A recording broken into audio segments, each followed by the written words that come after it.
Chief Deputy Anthony Collins announced his resignation 4 days after a tip was sent accusing him of cheating on coursework for prestigious FBI training. And today, Sheriff Chad Chronister tells us he was offended and mortified when he learned of this.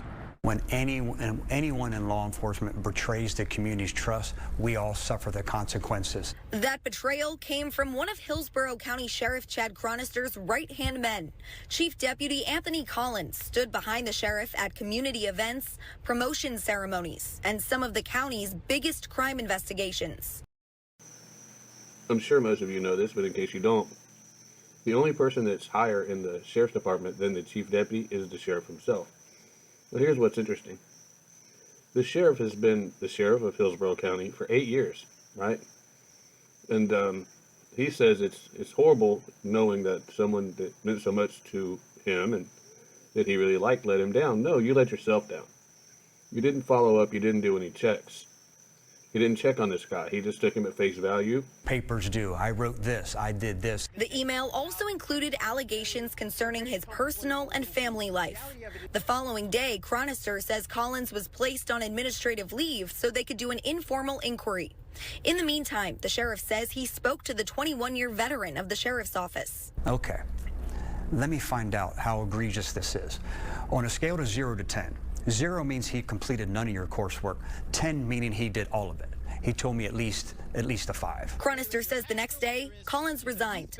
We obtained this email that Collins sent to HCSO staff. He said, "My family needs me more," in announcing his departure. Chronister says the other allegations were investigated and determined to be unfounded. He says Collins resigned before a formal investigation could be launched into the allegation of academic cheating. There's a lot that's scary about this, but one of the scariest things is this guy's been in law enforcement for 21 years, all right? So how much damage has he done before this? We don't have any idea how bad it was before this, but you can bet it was bad. Now, you skip that around, and then you find out that he hurry up and resign before before an investigation could happen. And see, that's something the police do, all law enforcement. They say, hurry up and resign, and that way it won't show that you were fired for dereliction of duty.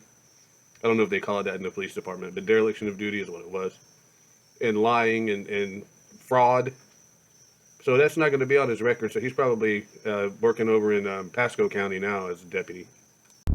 Your daily dose of bad cops in America with obscure crime.